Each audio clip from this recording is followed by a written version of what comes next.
Money is anything which is generally accepted by the society for the exchange of goods and services and repayment of all debts. बढ़िया भैया, ये revision रखो जो major terms हैं।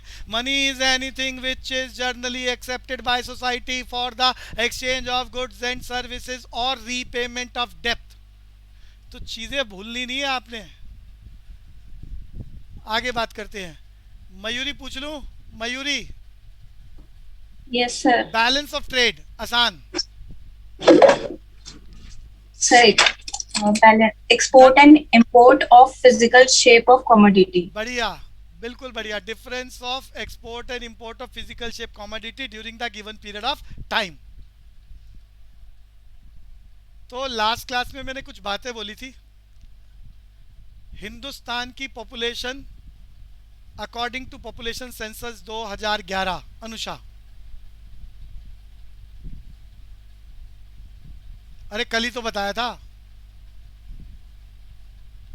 अच्छा, first official census मेरा question है यश खंडेलवाल से।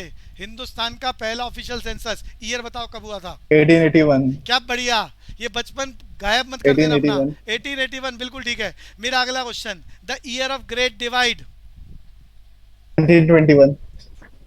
1921 लास्ट क्लास में बताया। अगली बात, हिंदुस्तान में जो पिछला पॉपुलेशन हुआ है वो 2011 में है। उसके बाद 2021 में होना था। इस पेंडेमिक के चलते ना डाटा कलेक्ट किया गया ना अनाउंस हुआ। तो हमारे देश में पॉपुलेशन सेंसस पिछला 2011, उसके अकॉर्डिंग हमारे देश की आबादी कितनी? यश खंडेलवाल। 121.02 करोड़। क्या बढ़िया। अरे कोई और क्यों नहीं बोलता? 121.02 करोड़। अगली बात, हिंदुस्तान का टोटल एरिया अनुषा। 30 हाँ चैतन्य बोलो चैतन्य देव। 32.8 square lakh kilometre. बढ़िया बात, बहुत बढ़िया। हिंदुस्तान में एनएसएसओ की फुल फॉर्म बताओ। NSSO, national sample survey organisation. CSO की फुल फॉर्म बताओ। Central statistical organisation. National income कौन कैलकुलेट करता है? National income CSO. CSO calculate करता है। बिल्कुल ठीक बोला है, बिल्कुल ठीक बोला है। जिस ऑफिशियल डॉक्यूमेंट में अनाउंस किया जाता है उस डॉक्यूमेंट का नाम? व्हाइट पेपर या श्वेत पत्र। हिंदुस्तान की पॉवर्टी का एनालिसिस कौन करता है? कौन डाटा कलेक्ट एनएसएसओ। करता है? एनएसएसओ। आगे चलेंगे।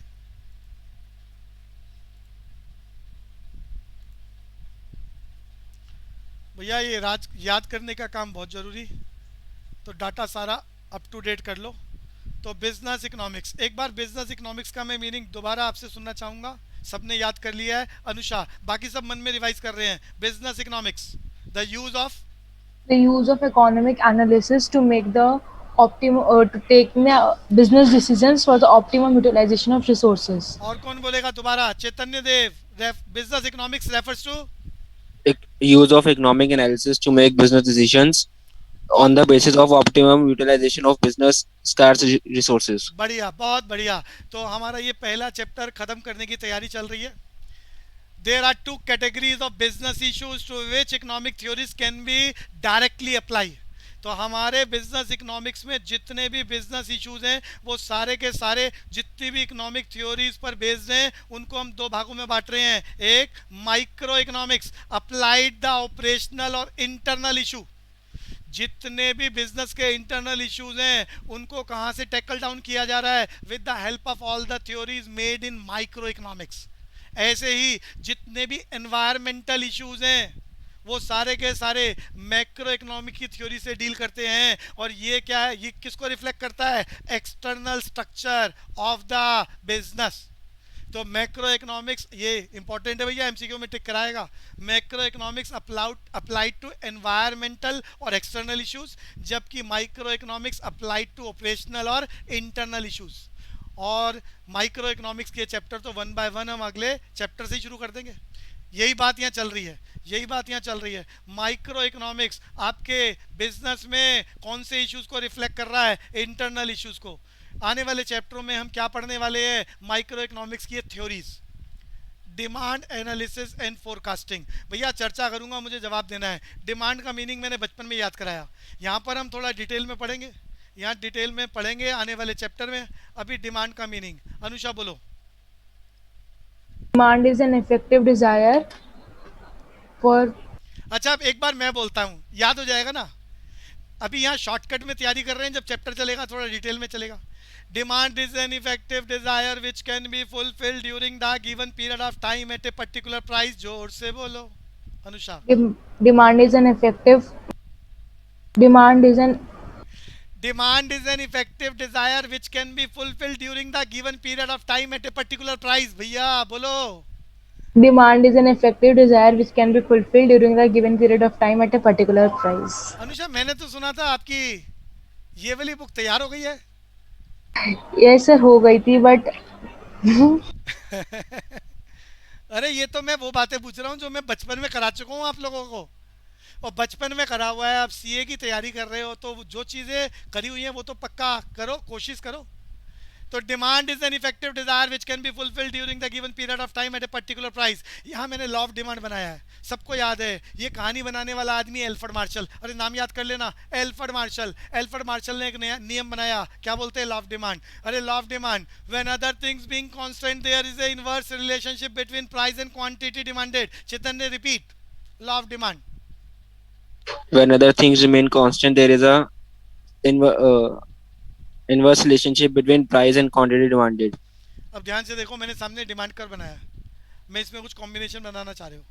अभी आपके सामने एक ऑप्शन है, एक कॉम्बिनेशन है कि आप 10 रुपए के दाम पर किसी वस्तु की 3 यूनिट मांग रहे हो। 10 रुपए के दाम पर 3 यूनिट मांग रहे हो, price of commodity 10, quantity demanded 3। लेकिन ये डिमांड कर्व सिर्फ आपकी डिमांड को रिफ्लेक्ट नहीं कर रहा, ये उसके साथ साथ फ्यूचर की पॉसिबिलिटीज़ को भी रिफ्लेक्ट कर रहा है, फोरकास्ट कर रहा है कि अगर ये प्राइस घट के 8 रुपये हो जाए तो तुम्हारी डिमांड 3 की जगह 5 हो जाएगी। अगर ये प्राइस घट के और कम हो जाए 6 तो तुम्हारी डिमांड बढ़ के 10 हो जाएगी। तो ये आपके डिमांड एनालिसिस के साथ साथ आपको फ्यूचर में पॉसिबल कॉम्बिनेशन को भी रिफ्लेक्ट करता है कि इतने परसेंट प्राइस कम होने पर इतनी डिमांड बढ़ जाएगी और वाइस वर्सा। अरे क्लियर है यश? फोरकास्ट भी कर रहा है ये। हाँ भैया। आगे चलेंगे, चैप्टर में डिटेल में चलाऊंगा टॉपिक। अभी आइडिया दे रहा हूं कि माइक्रो इकोनॉमिक्स में क्या क्या, और ये सारी चीजें पढ़कर इनकी थ्योरीज को हम यूज करते हैं बिजनेस इकोनॉमिक्स के अंदर, ताकि हम अपने रिसोर्सेज का ऑप्टिमल यूटिलाइजेशन कर सके to formulation of economic theory on the basis of economic analysis. फिर दोबारा पूछूंगा, कैपिटल बजटिंग बोले तो अनुषा, कैपिटल बजटिंग बोले तो आवाज नहीं आई Anusha. investment in long term investment. Decision about the long term investment. बच्चों अगला शब्द चल रहा है प्रोडक्शन। ये सब चैप्टर्स हैं जी, इंडिविजुअल पढ़ने वाले हैं हम लोगों ने। प्रोडक्शन के बारे में बताया था। यश खंडेलवाल बोल पाओगे प्रोडक्शन का मीनिंग? बचपन में याद करा था। Increase is the utility. क्या बढ़िया बात है, अच्छी कोशिश कर रहा है बच्चा। यश ध्यान, बाकी सब सुन लो। Increase in the utility of a commodity is known as production. Yash repeat करें। Increase in the utility of a commodity is known as production. भैया इस पूरी दुनिया में प्रोडक्शन के 3 टाइप हैं, यूटिलिटी को इंक्रीज करने के 3 टाइप है। तीनों याद कर लो, एमसीक्यू में टिक कराएगा। Odd man out, change the shape, change the place, change the time. फिर बोलता हूँ, शेप, मिट्टी से मिट्टी का बर्तन बना दो, मटका बना दो। वो मिट्टी 5 रुपए की है, मटका बनते ही 50 रुपए का हो गया या 100 रुपए का हो गया। तो ये जो तुमने दाम बढ़ाए हैं, इतनी यूटिलिटी बढ़ी है, ये प्रोडक्शन है। कौन सा type? Change the shape, change the place. Kashmir में एप्पल होते हैं 20 रुपए किलो, आप दिल्ली में ले आए 100 रुपए किलो बिक रहे हैं। आपने प्रोड्यूस नहीं करा है, आपने सिर्फ चेंज द प्लेस, सिर्फ प्लेस चेंज करा है, यूटिलिटी बढ़ गई, दाम बढ़ गया, नोन एज प्रोडक्शन। ये दूसरा टाइप है, चेंज द प्लेस। तीसरी बात बोल रहा हूँ, चेंज द टाइम। आजकल मैंगो का सीजन चल रहा है तो मैंगो सस्ता है, आप इसे कोल्ड स्टोर में मेंटेन कर लो और जब सीजन खत्म हो जाए ऑफ सीजन में इसे बेचो, 200 रुपए किलो बिकेगा। यहाँ पर 50 रुपए किलो की आइटम 200 रुपए किलो हो गई। ये जो दाम बढ़ा है किस वजह से? Change the time, increase the utility, known as production. तो मेरा एमसीक्यू का क्वेश्चन तैयार हो गया। एक शब्द को लेकर वो एमसीक्यू का क्वेश्चन बना देगा, उसकी डिटेल नॉलेज होनी चाहिए आपके पास। तो प्रोडक्शन का मतलब याद कराया, increase in the utility of a commodity is known as production, classified in 3 types. Mahak याद दिलाओगे कौन कौन से? Mahak, Mayuri, change the Change the price, change ना the shape and change the price नहीं बोलना, प्राइस गलत है, place. change the shape, change the time. बढ़िया, change the shape, change the place, change the time. बस ये 3 सिचुएशन है जब यूटिलिटी बढ़ती है, नोन एज प्रोडक्शन। भैया कॉस्ट एनालिसिस हम कॉस्ट के चैप्टर में जाके पढ़ेंगे। बस एक आइडिया यहाँ ब्रीफिंग कर रहा हूँ मैं, आपकी ब्रीफिंग कर रहा हूँ।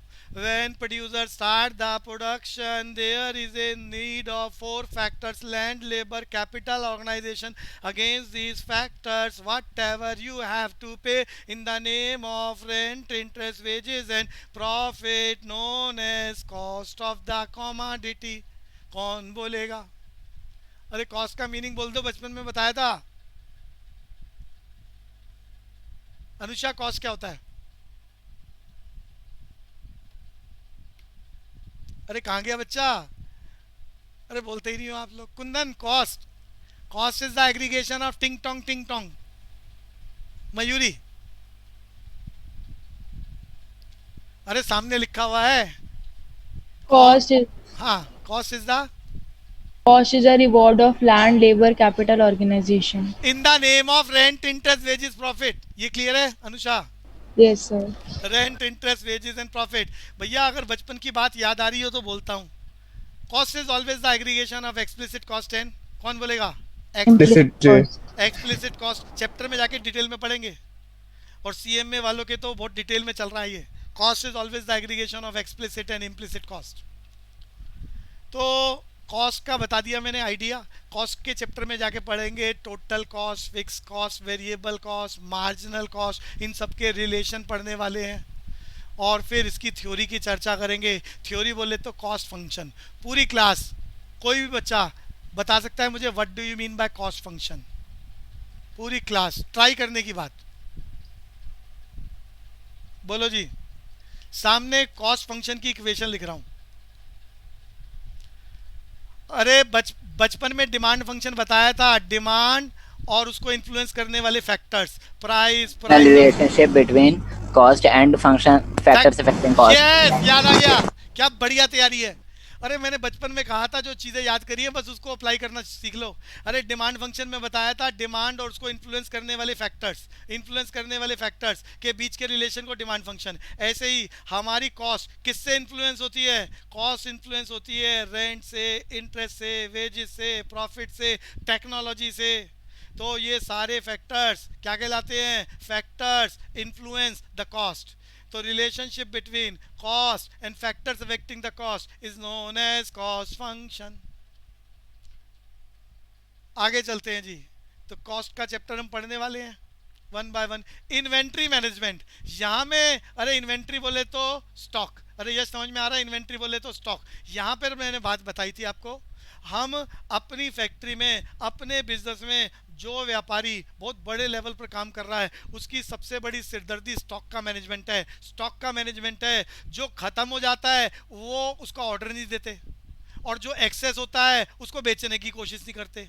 तो ज़रूरत से ज़्यादा इन्वेस्टमेंट डेड हो जाती है। यह समझ में आ रहा है? जो पैसा आपने लगा रखा है वो रोटेशन की फॉर्म में चलना चाहिए बड़ी तेज़ी के साथ। तो हमें डेली अपने गोडाउन, अरे ऐसे समझो बीकानेर वाला, यश कहानी समझ में आ रही है? बीकानेर वाला हाँ भैया।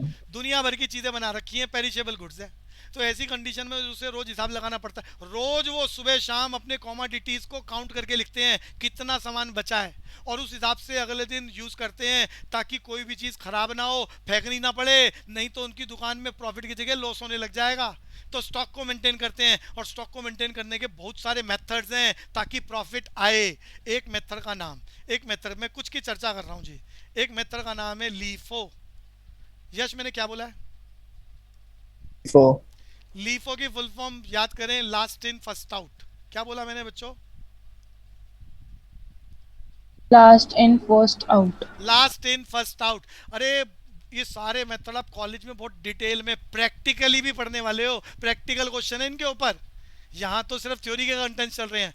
तो भैया पेरिशेबल गुड्स में माना जाता है, अरे अच्छा कुछ चीज़ों में पेरिशेबल गुड्स में तो फीफो लगता है, फीफो लगता है। दूसरा मेथड भी मैंने लिख दिया, फीफो।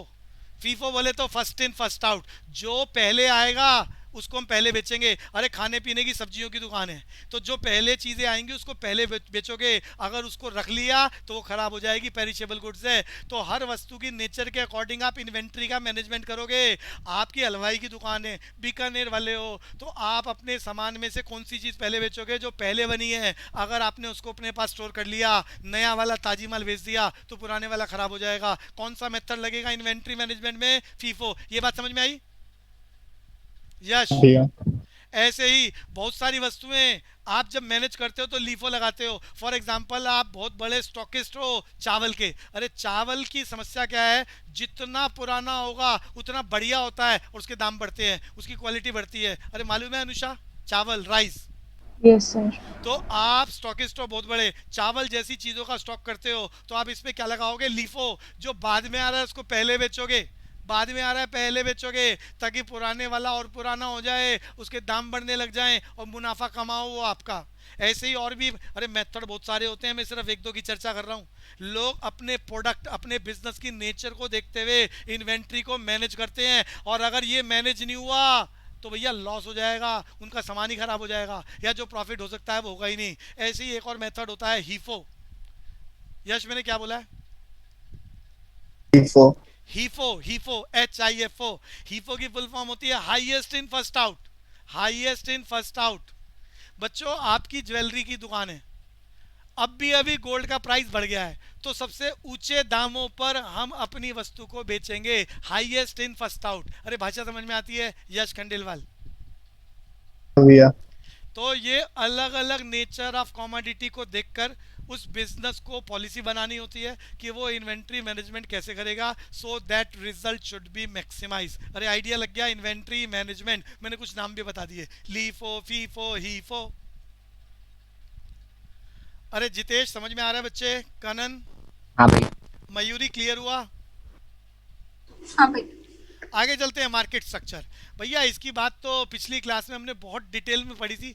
आपके चैप्टर्स हैं ये जिनका क्वेश्चन, बड़ा क्वेश्चन 8 मार्क 12 मार्क्स आपके कॉलेज के एग्जाम में भी आएगा। वहाँ आपकी किताबों में जब चैप्टर कराऊंगा तो डायग्राम बने हुए हैं, उनको समझाऊंगा। The settlement of price, settlement of cost, settlement of profit, break even analysis क्या होता है, लॉस कब होगा, फैक्ट्री कब घाटे में चलेगी।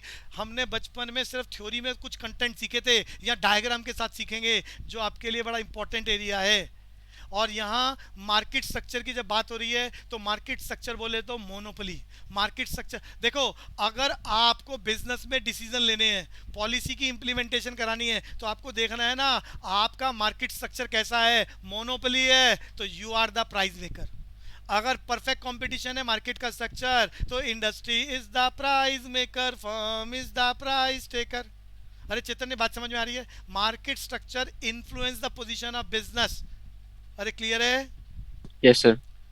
तो मार्केट स्ट्रक्चर का आइडिया दिया था, और उसमें पॉलिसी कैसे सेटल होगी अभी बताया। परफेक्ट कंपटीशन तो क्या है? Firm bound to accept the price settle by the industry. तो पॉलिसी तैयार हो गई, जो इंडस्ट्री प्राइस बनाएगी वो हम एक्सेप्ट करेंगे। और अगर आपका मार्केट स्ट्रक्चर मोनोपोली है तो आप प्राइस डिसाइड करोगे, आप individual unit, monopoly firm settled the price of commodity. तो अच्छा, यहाँ और भी बातें आ रही हैं। अरे नीचे देखो प्रॉफिट एनालिसिस भी लिखा है। अगर मोनोपोली है तो कौन सा प्रॉफिट होगा? मेरा क्वेश्चन है एमसीक्यू का, normal profit, abnormal profit, abnormal loss, पूरी class. Anusha abnormal profit of क्या बढ़िया, Abnormal चीजें याद है profit. आपको तो? अरे चीजें याद है आपको, एमसीक्यू में पूछेगा वो। अच्छा मेरा फिर क्वेश्चन है, मोनोपोलिस्टिक कंपटीशन है मार्केट में, जो स्ट्रक्चर है वो कैसा है? Monopolistic competition. तो फर्म को जर्नली कौन सा प्रॉफिट होगा? जर्नली। Anusha Normal profit. पूछ रहे हो बता रहे हो? तो बता रही हूँ। हाँ, normal profit due to the feature of free entry and exit. अरे याद आ रहा है yes? Due to the feature of free entry and, exit। याद है भैया? अरे मोनोपोलिस्टिक कंपटीशन में नॉर्मल प्रॉफिट मिलता है क्योंकि बाजार में फीचर होता है free entry and exit. Yes समझ में आ रहा है? भैया ये मैं सब चैप्टर में कराऊंगा। किसी को डिटेल दिक्कत आ रही है तो ये चैप्टर में चलने वाली टर्म्स हैं, ये बचपन में कराया था इसीलिए पूछ रहा था मैं यहाँ क्वेश्चन। अरे मैं खंडेलवाल, क्लियर है? Yes, sir. आगे चलेंगे। रिसोर्स अच्छा, यहाँ मैंने पुरानी क्लासेस में बताया था, सिंगल सेलर बोले तो, चैतन्य से पूछ रहा हूँ, चैतन्य सिंगल सेलर बोले तो, monopoly, टू सेलर बोले तो, duopoly, फ्यू सेलर बोले तो, फ्यू। monopolistic, ए बच्चे, oligopoly, हाँ, oligopoly, अरे क्या तुक्के मार रहे हो? फ्यू सेलर, ओलिगोपोली, ओलिगो बोले तो फ्यू, पोली बोले तो seller. Large number of sellers but countable, Chaitanya. monopolistic, monopolistic competition and infinite number of buyers and sellers, perfect competition, perfect competition. आगे चलते हैं जी। रिसोर्स एलोकेशन, रिसोर्स एलोकेशन, आपके पास जो भी रिसोर्सेज हैं वो आप किस तरह से बांटोगे so that result should be maximisation. ये आपका नेचर है जिसे हमने बचपन में याद करा था, इन द नेम ऑफ इकोनोमाइजिंग। मेरा क्वेश्चन है पूरी क्लास से, इकोनोमाइजिंग का मीनिंग कौन बताएगा?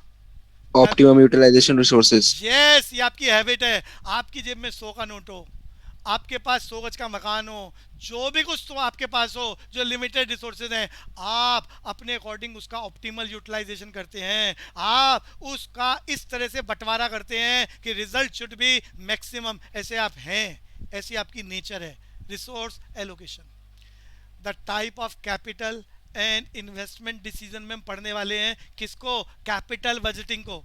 कि आपके पास 1 लाख रुपया है, कहाँ लगाओ? Result should B maximum, profit should be maximum. बोले तो decision about the long term investment में हर क्लास में चर्चा करवा रहा हूँ। The decision about the long term investment, यही है theory of capital and investment decision, जिसे हम एक सिंगल शब्द में कैपिटल बजटिंग, आपका सब्जेक्ट है कॉलेज में कैपिटल बजटिंग। बहुत सारे मेथड्स होते हैं, वहाँ मेथड्स की चर्चा करेंगे, प्रैक्टिकल क्वेश्चन करेंगे वहाँ पर हम। प्रॉफिट एनालिसिस, बोले तो break even analysis, break even analysis जिसमें टोटल कॉस्ट, टोटल रेवेन्यू के डायग्राम की हेल्प ली जाती है। टोटल कॉस्ट, अरे किसी को याद आ रहा होगा, चैप्टर कराऊंगा मैं कॉस्ट का, बताऊंगा टीसी की शेप कैसी होती है, लॉन्ग पीरियड में अलग होती है। अरे यश याद है आपको लॉन्ग पीरियड में टीसी कैसा होता है? शक्ल, टोटल कॉस्ट कर्व, बता सकते हो? नहीं, ये याद नहीं। हाँ, वो चैप्टर में करेंगे, इसीलिए मैं भी डिस्कस नहीं कर रहा। कुल मिला के प्रॉफिट एनालिसिस बोले तो ब्रेक इवन एनालिसिस की बात हो रही है।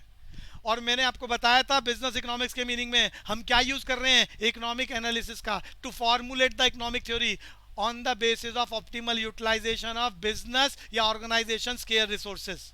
तो यहाँ प्रॉफिट बोले तो ब्रेक इवन एनालिसिस। बच्चों रिस्क एंड अनसर्टेनिटी एनालिसिस, बच्चों आपने अपने 500 रुपये स्टेशनरी की आइटमों में लगा दिए, स्टेशनरी की दुकान खोल रहे हो, कल को खराब आउट ऑफ फैशन भी हो सकता है और वो मुनाफे पे बिक भी सकता है, तो रिस्क है। पैसा दुकान की चीज़ों में लगाया है, रिस्क है, पता चला उतने भी नहीं मिले, उतने भी नहीं मिले। तो भैया आप बिजनेस में पैसा लगाने से पहले उसका एनालिसिस करते हो, इसे बोलते हैं। अरे प्रोबेबिलिटी आप कौन सी क्लास से पढ़ रहे हो? यश कौन सी क्लास से प्रोबेबिलिटी? 8th में थी या नहीं थी? 9th से तो है, 8th की क्लास बता दो, 8th में थी या नहीं थी? अनुषा 9th Yes, क्लास, होती है। 9th क्लास से प्रोबेबिलिटी पढ़ते हो। प्रोबेबिलिटी क्या है? मेजरमेंट ऑफ रिस्क है, अनसर्टेनिटी को नापने का तरीका है। सिक्का उछाला, कितने परसेंट चांस है कि तुम रिस्क, अरे हेड या टेल कोई एक आने का चांस है ना, आने का चांस है, तो वो कह रहा है नाप के बताओ कितने परसेंट चांस है तुम जीतोगे, कितने परसेंट चांस है तुम हारोगे। अरे डाइस फेंका, एक आने का चांस कितना है? 1/6, यानी जीतने का चांस 1/6, बहुत कम है इन कंपैरिजन ऑफ कॉइन। अरे यस, समझ में आता है? आप हाँ भैया। अनसर्टेनिटी को बिजनेस में पैसा लगा रहे हो, बड़ी सारी ऑप्शंस है, segment A, segment B, segment C, segment D, कहाँ कम लगाओगे, कहाँ ज़्यादा लगाओगे। इसके लिए आप क्या करते हो? प्रोबेबिलिटी का यूज़ करते हो और रिस्क को मेज़र करके चेक करते हो कि सेक्शन ए में पैसा लगाओगे 50% रिस्क है, बी में लगाओगे 70% रिस्क है, सी में लगाओगे तो आपका रिस्क भी मिनिमम होना चाहिए, प्रॉफिट भी मैक्सिमम होना चाहिए। तो उसके लिए पहले आप एनालिसिस करते हो और फिर आप डिसीजन लेते हो, पॉलिसीज बनाते हो और उसके अकॉर्डिंग बिजनेस करते हो। यस, समझ में आ रहा है? Probability analysis, point number 8। ये तो इन्वेस्टमेंट डिसीजन में ही पता चल जाएगा ना कि किस में हम इन्वेस्ट करेंगे, तो हाँ, उसी से पता चल जाएगा हाँ, कि उसी से पता चल जाएगा, बिल्कुल। कुल मिला के यहाँ मैं अनसर्टेनिटी को मेजरमेंट करने की बात बता रहा हूँ और इसमें चैप्टर का यूज कर रहा हूँ जो आपने पढ़ा हुआ है, प्रोबेबिलिटी। वहाँ पर अनसर्टेनिटी को ही नापा जाता है, बारिश आएगी नहीं आएगी, कितने परसेंट चांस है? 50% चांस आएगी, 50% नहीं है। अरे यश, ऐसे ही होता है ना, बारिश आने का चांस 50%, ना आने का चांस 50%। यश हाँ भैया। आगे चलते हैं। अब ये सारी बातें जो मैंने बताई है एक बार जल्दी जल्दी आप बता दो। डिमांड का, अरे सारा मैंने बता दिया, बस जल्दी जल्दी कंक्लूड कर दो, जो बोला है वही बोल दो। मीनिंग ऑफ डिमांड, जितेश जरा जल्दी से। Demand is the effective desire which can be fulfilled during the given period of time at a particular price. Production, production Chaitanya Dev. Increase in the, अरे याद कराया आप Chaitanya, increase in the Increase in the utility of a of a commodity. Known as production. अच्छा, हमने बचपन में याद करा था प्रोडक्शन फंक्शन। प्रोडक्शन बोले तो आउटपुट, हमारी फैक्ट्री में कितना आउटपुट होगा ये डिपेंड करता है हम कितना इनपुट, कितना कॉस्ट, कितना टेक्नोलॉजी यूज करेंगे। इसे बोल रहे हैं फैक्टर्स अफेक्टिंग द, अरे क्या बोलेंगे, फैक्टर्स अफेक्टिंग द आउटपुट। तो देखो प्रोडक्शन याद कर लिया, increase in the utility of a commodity. अब मैं याद करा रहा हूँ प्रोडक्शन फंक्शन। प्रोडक्शन फंक्शन क्या होता है, relationship between output and factors affecting the output is known as production function. कौन बोलेगा, Anusha, production function. Functional relationship between output and factors affecting the output is known as production function. बचपन के दो नियम यहाँ पर मैं दोबारा कराऊंगा, चैप्टर है आपका इनपुट और आउटपुट का रिलेशन शॉर्ट पीरियड में क्या कहलाता है। पूरी क्लास 1 नंबर का एमसीक्यू, इनपुट और आउटपुट का रिलेशन क्या कहलाता है शॉर्ट पीरियड में। Law of variable Proportion. Variable proportion. इसका एक और नाम था, बताएगा कोई। लॉ ऑफ वेरिएबल प्रोपोर्शन का एक और नाम, returns to a factor, returns to a factor.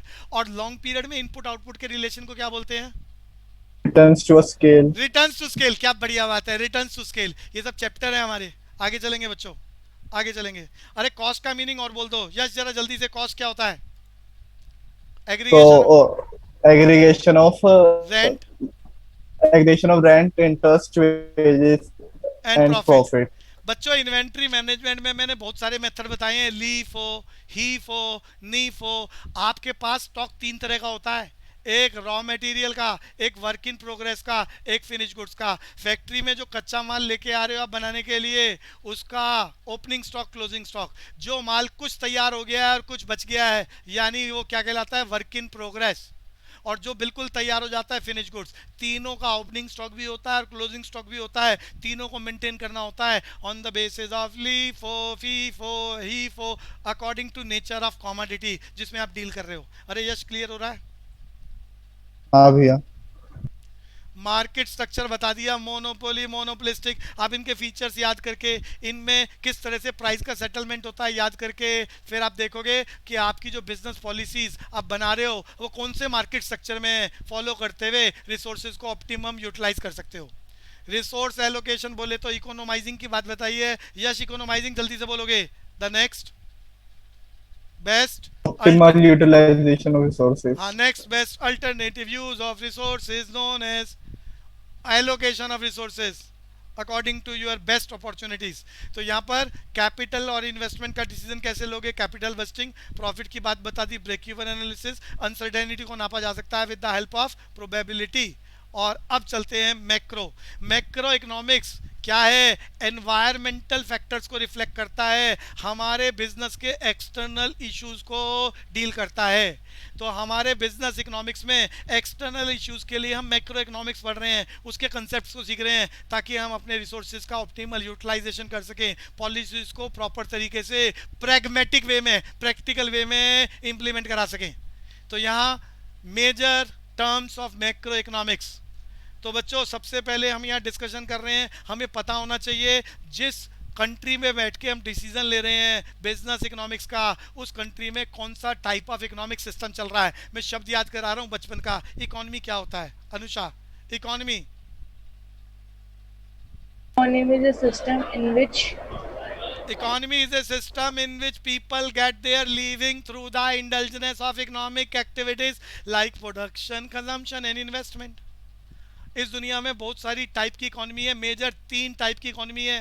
आपके इस चैप्टर में बहुत डिटेल में चल रहा है क्या, अरे तीनों इकोनॉमी बोलो, capitalist economy, socialist economy and mixed economy.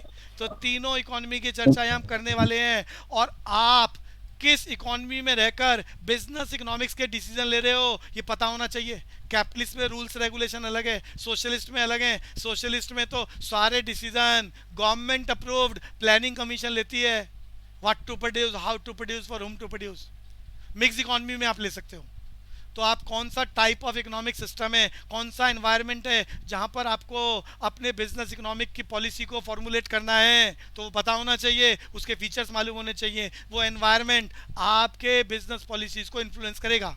Stage of business cycle, अरे यश क्लियर हो गया। टाइप ऑफ इकोनॉमिक सिस्टम, वो तीनों टाइप अभी चैप्टर में आगे पढ़ेंगे, इसी चैप्टर में है। क्लियर है यश? हाँ भैया।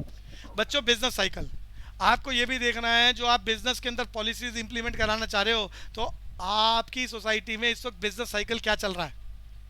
कभी कभी बूम आता है, कभी कभी रिसेशन होता है, कभी कभी इन्फ्लेशन चल रहा होता है, कभी कभी डिफ्लेशन चल रहा होता है।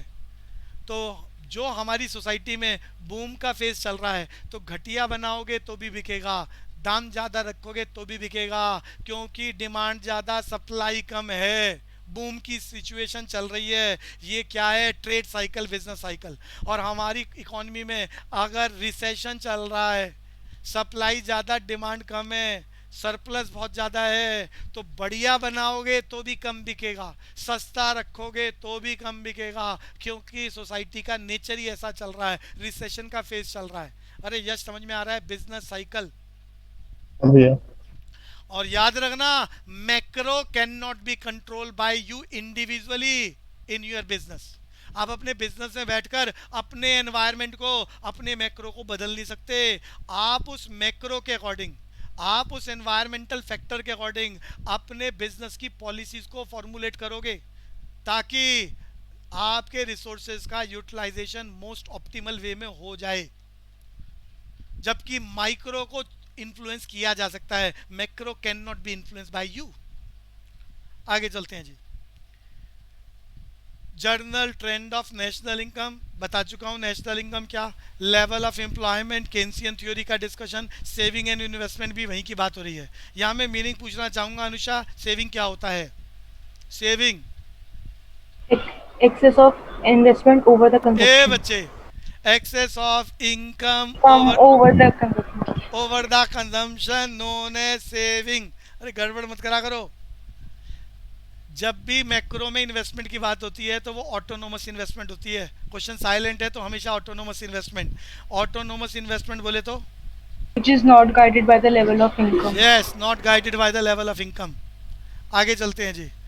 गवर्नमेंट की इकोनॉमिक पॉलिसीज आपके बिजनेस में पॉलिसीज को इन्फ्लुएंस करती हैं। सरकार अगर इंडिया की है, मेक इन इंडिया को टारगेट कर रही है, प्रमोट कर रही है, स्टार्टअप की पॉलिसीज, अरे यह समझ में आता है? Startup, make in India, policy of government of India, भैया। ऐसी पॉलिसी चल रही हैं।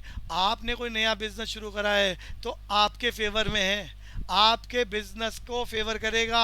स्टार्टअप है कोई आपका, फंडिंग भी मिलेगी, लो रेट ऑफ इंटरेस्ट पे भी मिलेगी, लाइसेंस भी इजीली आपको कंफर्टेबली मिलेगी, टैक्स में भी रिलैक्सेशन मिलेगी, फ्री ट्रेड जोन में आपको बिजनेस इस्टेब्लिश करना होगा, जिसे FTZ बोलते हैं।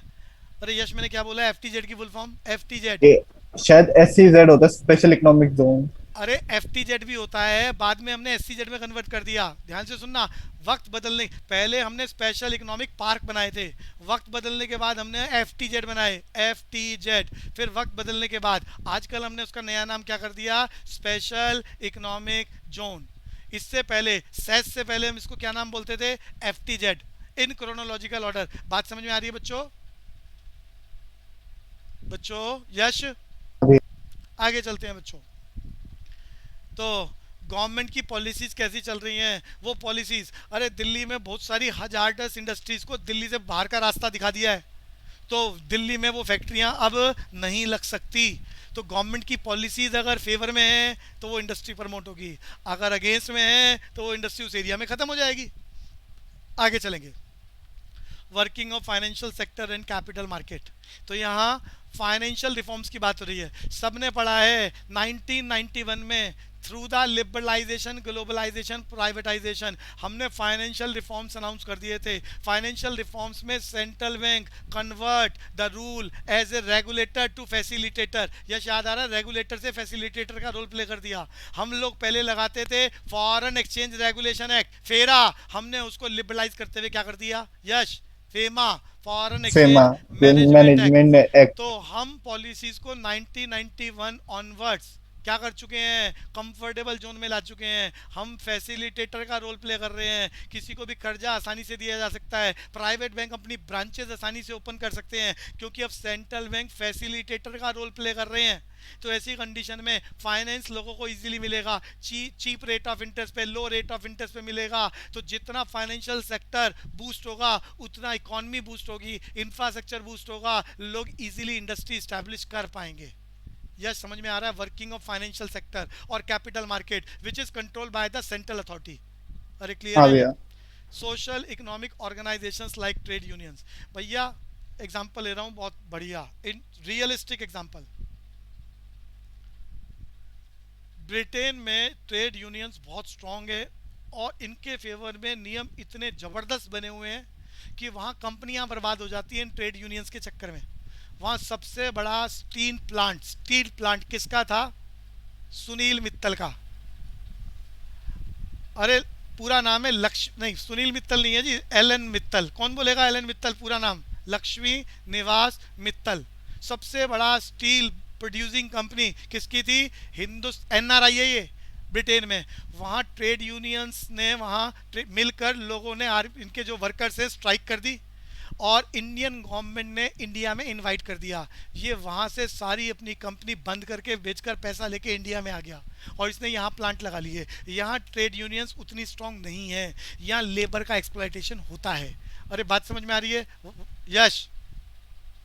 भैया तो socio economic organisation like trade unions कैसे हैं, उस कंट्री में उनको लेकर कैसे नियम बना रखे हैं, ये भी इन्फ्लुएंस करेगा हमारे बिजनेस इकोनॉमिक्स के पॉलिसीज को इम्प्लीमेंट कराने में। मैंने एग्जांपल लिया, ब्रिटेन में ट्रेड यूनियंस के फेवर में नियम बना रखे हैं, फेवर में। वहाँ वर्कर को फैक्ट्री में से आसानी से निकाला नहीं जा सकता। दुनिया भर के फंड्स, प्रोविडेंट फंड्स, अरे प्रोविडेंट फंड वहाँ कंपल्सन है, चाहे 5,000 रुपये वाला आदमी है। यहाँ पर तो प्राइवेट सेक्टर में कोई देता ही नहीं है प्रोविडेंट फंड।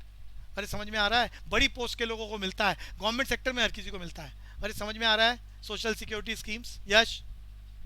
हाँ भैया। क्योंकि ट्रेड यूनियंस उतने स्ट्रांग नहीं है, उनके लिए बढ़िया एक्ट नहीं बना रखे। आगे चलूंगा भैया, चैप्टर का अंतिम हिस्सा चल रहा है। चैप्टर 2 पार्टीशन में बटा हुआ है। सेकंड पार्ट पर आ गए, आसान एरिया। आसान एरिया सेंट्रल प्रॉब्लम हम लोगों ने बचपन में पढ़ा था।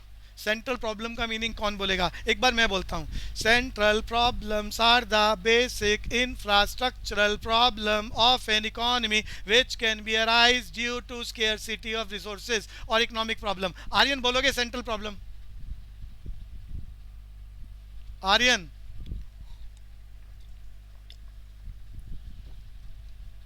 Anusha? Central problems are the infrastructure problems which can be arise due to scarcity of resources. दोबारा सुनो, दोबारा सुनो। Central problems are the basic infrastructural problem of an economy which can be arise due to scarcity of resources. Kanan बोल पाओगे? मयूरी, कनन, हाँ बोलो। Central problem are the basic infrastructure problem of economy which can be arise due to scarcity of resources. Scarcity of resources बोले तो economic problem बोले तो human wants are unlimited, resources are limited and resources have alternate uses. इस chapter में already ये है, इस पर क्वेश्चन आता है। इकोनॉमिक प्रॉब्लम के चलते इस दुनिया में हर घर की समस्या, हर देश की समस्या सेंट्रल प्रॉब्लम। सेंट्रल प्रॉब्लम के मेजर 3 शब्द यहाँ पर लिखे हुए हैं जो हम बचपन में पढ़ चुके हैं। हर घर की समस्या, हर देश की समस्या, रिसोर्सेज लिमिटेड है तो वो उस रिसोर्सेज से सबसे पहले क्या बनाए? What to produce, what to produce. इतनी सारी चीज़ें बनाने के लिए, इतनी सारी इच्छाएं हैं बनाने के लिए, सारी इच्छाओं को पूरा नहीं किया जा सकता तो उस लिमिटेड रिसोर्सेज से क्या बनाएं? What to produce with how much quantity. क्या बनाएं और कितनी मात्रा में। फिर दूसरी प्रॉब्लम, मान लो फैसला कर लिया कि आप एक किसान हो और खेत के अंदर आलू उगाने हैं, पोटैटो की प्रोडक्शन करनी है, तो there are lot of methods to produce the potato, labour intensive technique और capital intensive technique, which method is the most suitable method in the process of production? Again the kind of problem, how to produce. Either you follow the capital intensive technique or labour intensive technique. और मान लो फैसला कर लिया labour intensive technique, production हो गई potato की, तो भैया फिर तीसरी प्रॉब्लम है, ये पोटैटो बनाए किसके लिए हैं? For whom to produce. Either goods are produce for self consumption, पुराना जमाना सेल्फ रिलायंट इकोनॉमी, खुद बनाओ और खुद ही खा जाओ, तो गुड्स बनाए हैं either for the purpose of self consumption, और आज का जमाना है only goods produce for the purpose of exchange, और बदले में पैसा आएगा, पैसे से अपनी सारी वांट्स को फुलफिल करना चाहोगे और बाजार में जाकर जो इच्छाएं हैं वो खरीदोगे। अरे क्लियर हो गया? Central problem classified in 3 parts, meaning याद करा चुका हूँ, what to produce, how to produce, for whom to produce. Mayuri clear है? चलें आगे। Yes, sir. सेंट्रल प्रॉब्लम्स में क्यों पढ़ा रहा हूँ यहाँ पर? क्योंकि इन सेंट्रल प्रॉब्लम का सॉल्यूशन इकोनॉमी के अकॉर्डिंग लिया जाता है, इकोनॉमी के अकॉर्डिंग, और तीनों इकोनॉमी कैसे डिसीजन लेंगी इसकी चर्चा करनी है। तीनों बोले तो capitalist economy, socialist economy and mixed economy, ये सेंट्रल प्रॉब्लम को कैसे सेटल करती है, ये इस चैप्टर का आखिरी अंतिम हिस्सा है जो हमारा चल रहा है। सेंट्रल प्रॉब्लम, हर इकोनॉमी की समस्या, क्या बनाएं, कैसे बनाएं, किसके लिए बनाएं, इसके लिए क्वेश्चन आता है। क्वेश्चन आता है odd man out, what to produce related to selection of good with the selection of quantity. यहाँ दो चीजों की सेटलमेंट हो रही है, क्या बनाएं और कितनी मात्रा में, selection of goods with how much quantity. अरे अनुषा याद हो गया, what to produce related to selection of goods with how much quantity. How to produce related to selection of technique, which method you follow in the process of production so that result should be maximum. For whom to produce, क्या है, distribution of goods and income. अरे यश clear हो गया? ये question MCQ में रहेंगे इससे related. हाँ भैया।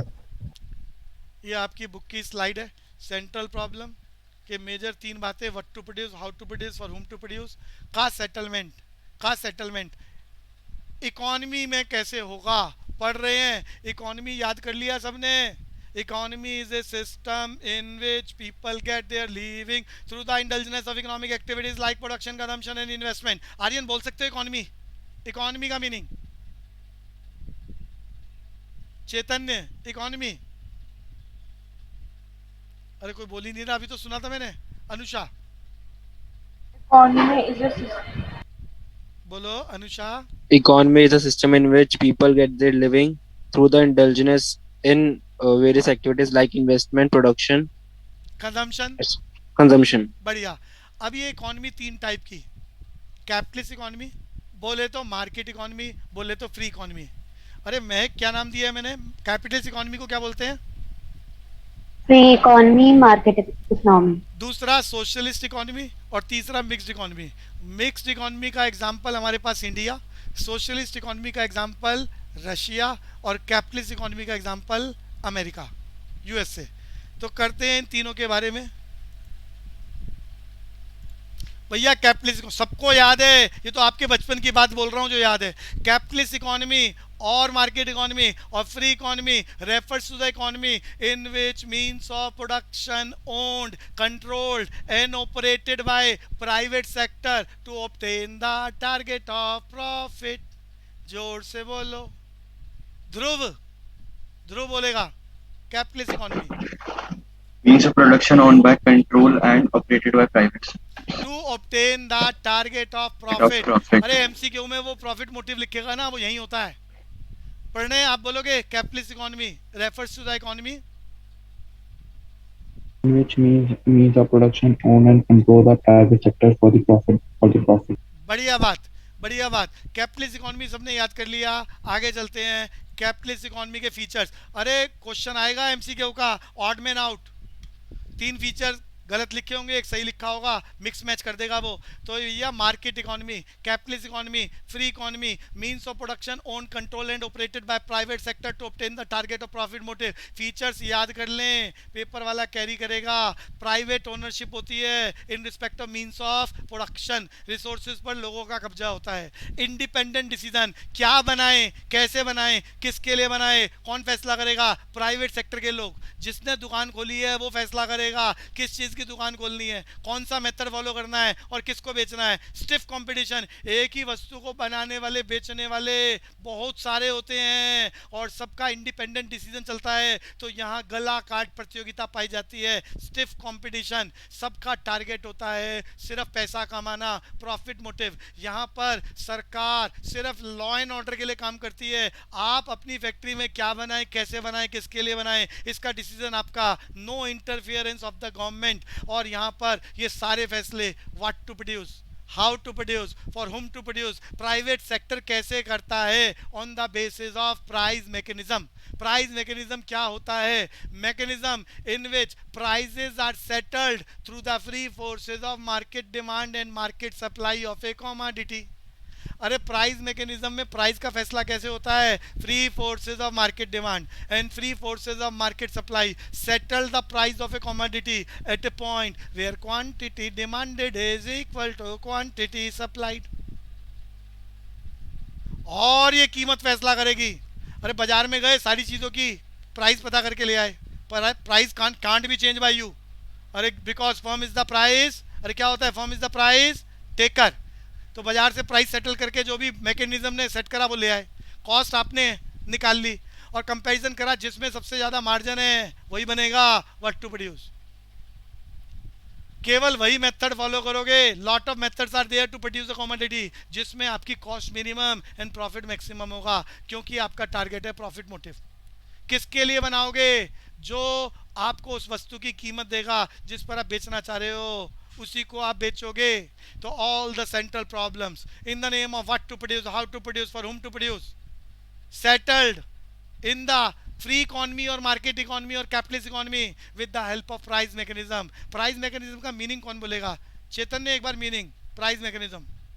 Mechanism in which free forces of market demand and market supply settle the price of a commodity. It is और- settled by और it ये is settled by हाँ हाँ बोलो। it is settled by equating quantity demanded and quantity supply. बढ़िया। और ये price mechanism क्या कर रहा है? ये गाइड कर रहा है सारे डिसीजंस को। डिसीजन बोले तो price mechanism settled all the central problems, what to produce, how to produce, for whom to produce. Chetan, clear हो गया? Yes, sir. कैपिटलिस्ट इकोनॉमी के मीनिंग हमने पढ़ ली है। प्राइवेट ओनरशिप, प्रॉफिट का मैक्सिमाइजेशन, गवर्नमेंट की इंटरवेंशन नहीं होती है, सेल्फ इंटरेस्ट को प्रमोट किया जाता है। यहाँ पर डीमेरिट्स की बात क्या है? Ignore the collective interest, government का कोई रोल नहीं होता, सोशल वेलफेयर का टारगेट अचीव ही नहीं किया जा सकता। आगे चलते हैं। Socialist economy. Socialist economy refers to the economy in which means of production owned, controlled and operated by government approved planning commission to obtain the target of social welfare. सरकार एक planning commission को, अरे हिंदुस्तान में याद करो, हिंदुस्तान में अरे 5 year plan शुरू हुए थे। पहला 5 ईयर प्लान, यश अग्रवाल, ईयर चाहिए मुझे, 1951। 51 में 5 ईयर प्लान शुरू हुआ था हमारा। अरे टोटल कितने 5 ईयर प्लान खत्म हुए, जल्दी बताओ संख्या। 12। 12 5 ईयर प्लान। उसके बाद प्लानिंग कमीशन का नाम बदल दिया नीति आयोग, और 15 साल वाली प्लानिंग चल रही है अभी नीति आयोग के द्वारा। वापस आते हैं, तो ये सोशल इकोनॉमी में प्लानिंग कमीशन सारे फैसले करता है, what to produce, how to produce, for whom to produce. सारी सेंट्रल प्रॉब्लम का सॉल्यूशन सोशलिस्ट इकोनॉमी में गवर्नमेंट अप्रूव्ड प्लानिंग कमीशन करती है to obtain the target of social welfare, not the profit motive. MCQ में tick कराएगा तो याद करो, social economy refers to the economy in which means of production owned, controlled and operated by government approved planning commission to obtain the target of social welfare. कौन बोलेगा meaning? Kanan, socialist economy.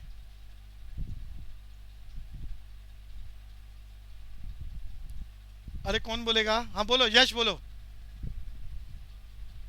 Yash Khandelwal. Socialist economy, it can be operated and controlled by the government sector to and Owned. planning commission. दोबारा सुनो. Owned, controlled and operated by government approved planning commission to obtain the target of social welfare. दोबारा बोलो यश. Is owned, controlled by the government approved planning commission to the social welfare of the country. To obtain the social welfare of the economy. अरे Anusha clear है? Yes, sir. अब हम features याद कर रहे हैं, सोशलिस्ट इकोनॉमी के फीचर्स. भैया सारे फैसले सरकार करती है, तो लिख दिया पहली पॉइंट कि ओनरशिप राइट, सारे रिसोर्सेज का ओनरशिप राइट स्टेट के पास होता है. सारे फैसले कौन से? What to produce, how to produce, for whom to produce. अरे पिछले वाले में तो आपने कहा था इंडिपेंडेंट डिसीजन लेते हो, आप खुद डिसीजन लेते हो क्या बनाओगे, कैसे बनाओगे, किसके लिए बनाओगे. वहाँ सारे फैसले सरकार लेती है.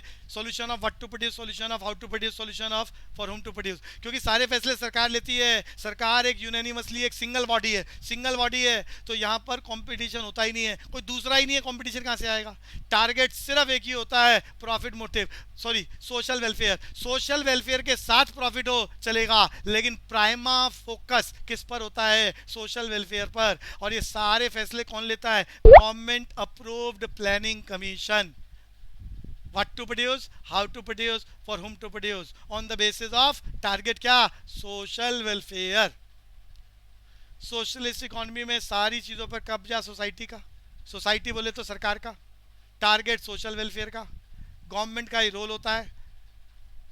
डीमेरिट्स याद कर लो, यहाँ पर प्रॉफिट मोटिव को टारगेट या एजेंडा नहीं बनाया जाता.